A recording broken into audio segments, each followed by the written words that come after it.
Good morning, students. Let us start our next topic, Ohm's law of our unit number 2nd. Ohm's law topic we have already studied in our class number 10th.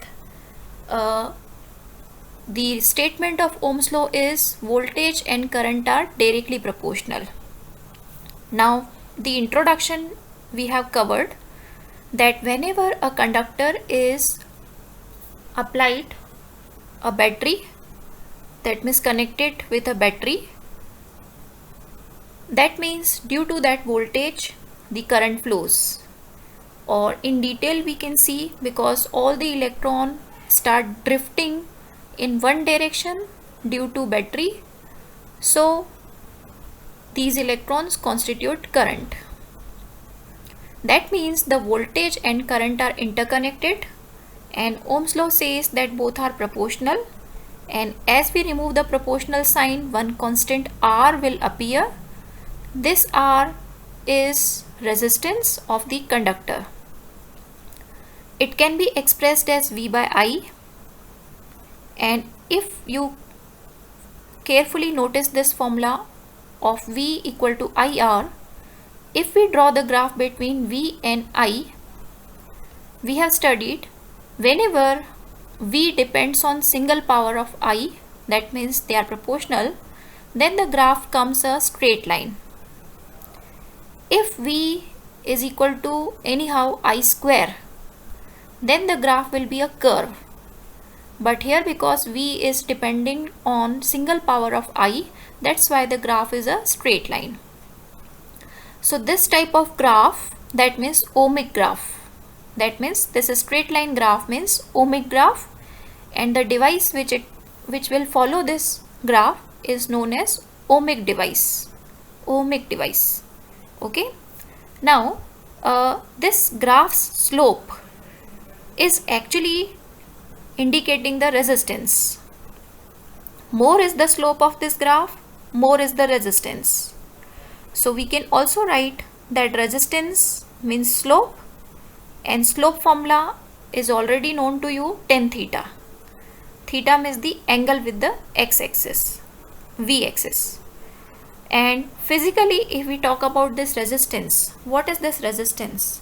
So we know that when the electrons start drifting in any one direction due to battery, then this movement is not smooth.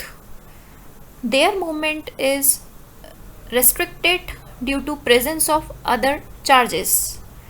So this opposition offered to the movement is called resistance.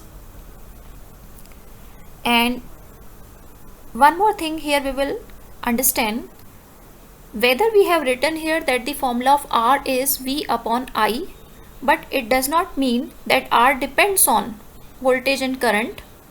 R does not depend on voltage and current. It is just the interconnection between among the three terms. Actually, R depends on by the formula rho L by A. This is also we have already studied in 10th standard. So R equal to rho L by A formula that says that resistance depends on length and area of the conductor. That means dimensions of the conductor, and rho means material of the conductor. Rho means resistivity. So resistivity is actually the property of material of the conductor. So in this manner, we can say that resistance dependence is on dimensions and material, and one more factor we can write, that is temperature. So overall, if the dependence of resistance is asked, so you have to write these three factors: dimensions of conductor, material of conductor, and temperature, because with temperature also the resistance changes with increase in temperature or decrease in temperature. That we will be studying later. And if we talk about the rho, now rho is only the property of the material of the conductor. It has nothing to do with the dimensions of the conductor. So only one thing we will minus, that means R depends on dimensions, but rho does not depend on dimension.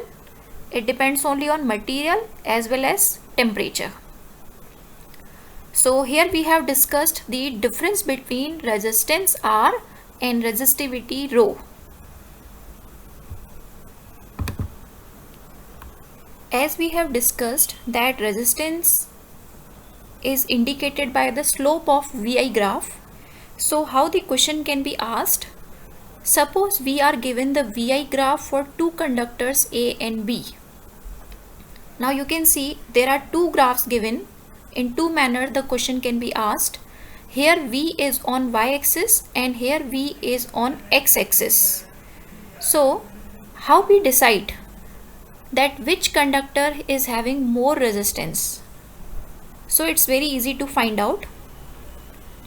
Suppose A graph is at theta 2 angle and B graph is at theta 1 angle. A and B are two conductors. So how you have to decide? It's very simple. Whose resistance is more will be decided by voltage side.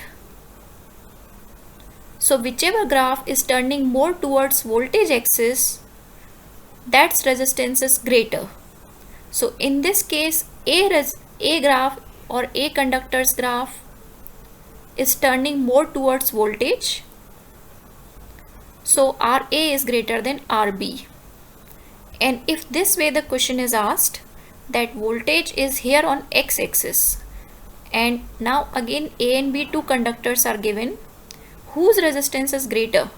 So you see now whichever graph is more towards V-axis. So B graph is more towards V-axis. So RB is greater than RA. So this way you can answer these questions. Now students, in continuation with the Ohm's law, we have to understand here first of all two names, ohmic and non-ohmic conductor. Ohmic conductor means the one whose graph of VI is a straight line. So there are two examples which you can learn. Metallic conductor is also ohmic but only for small current. And in the same manner, second name you can remember, copper sulfate solution with copper electrodes is also ohmic graph. This also gives ohmic graph. Now, if we are talking about non-ohmic conductor, that means limitation of Ohm's law or non-ohmic conductor. Under this heading we can write the same answer. Non-ohmic means where the graph VI is not a straight line.